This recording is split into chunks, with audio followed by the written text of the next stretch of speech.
کہ صحابہ کرام جب بھی قرآن مجید پڑھتے تھے، قرآن کی کوئی آیت دیکھتے تھے تو وہ یہ سمجھتے تھے کہ یہ میرے لیے نازل ہوئی ہے۔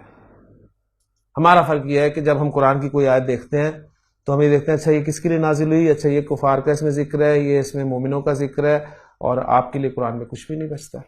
تو اس لیے وہ لوگ کہاں کے کہاں پہنچ گئے، انہوں نے ہر آیت کو، نبی کریم صلی اللہ علیہ وسلم کے ہر فرمان کو اپنے اوپر اپلائی کر کے دیکھا کہ اگر خوشخبری ہے تو میں آ رہا ہوں اس خوشخبری میں، اور اگر ڈرایا جا رہا ہے، عذاب کا ذکر کیا جا رہا ہے، تو وہ ڈر رہے تھے کہیں ہم تو نہیں اس زمرے میں آ رہے، لیکن ہم نے ان چیزوں کو نکال دیا۔ آج بھی ہم بدل سکتے ہیں، ہمارے اندر تبدیلی آ سکتی ہے جب ہم قرآن و حدیث کو اپنے اوپر اپلائی کرنا شروع کر دیں، اپنے اوپر۔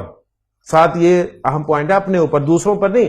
دوسروں پہ ہم اپلائی کرتے ہیں، یہ آیات پڑھیں گے اور دوسروں کو بتائیں گے کہ دیکھا اس طرح ہوگا، لیکن اپنے آپ کو بھول جاتے ہیں۔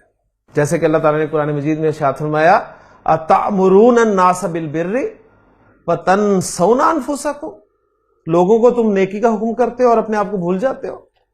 وَأَنْتُمْ تَتْلُونَ الْكِتَابَ، حالانکہ تم کتاب پڑھتے ہو۔ اب اس آیت کا شان نزول دیکھیں نا تو ذکر ہو جائے گا جی یہ یہودیوں کے بارے میں نازل ہوئی۔ بے شک ہر آیت کا کوئی نہ کوئی شان نزول ہے، لیکن قرآن مجید میرے لیے، آپ کے لیے، ہم سب کے لیے ہدایت ہے۔ جب تک ہم اس کو اپنے اوپر نہیں اپلائی کریں گے کہ میں لوگوں کو تو نیکی کا حکم کرتا ہوں اور اپنے آپ کو بھول جاتا ہوں، حالانکہ میں کتاب پڑھتا ہوں، قرآن پڑھتا ہوں میں، تو جب تک ہم اپنے اوپر اپلائی نہیں کریں گے بات نہیں بنے گی۔ تو اکفرتم بعد ایمانکم، ان سے کہا جائے گا کیا تم نے ایمان آنے کے بعد، ایمان لانے کے بعد کفر کیا؟ فذوقوا العذاب، بس تم عذاب چکھو، عذاب کا مزہ چکھو، بما کنتم تکفرون، بسبب اس کے جو تم کفر کیا کرتے تھے، اپنے کفر کرنے کے سبب سے۔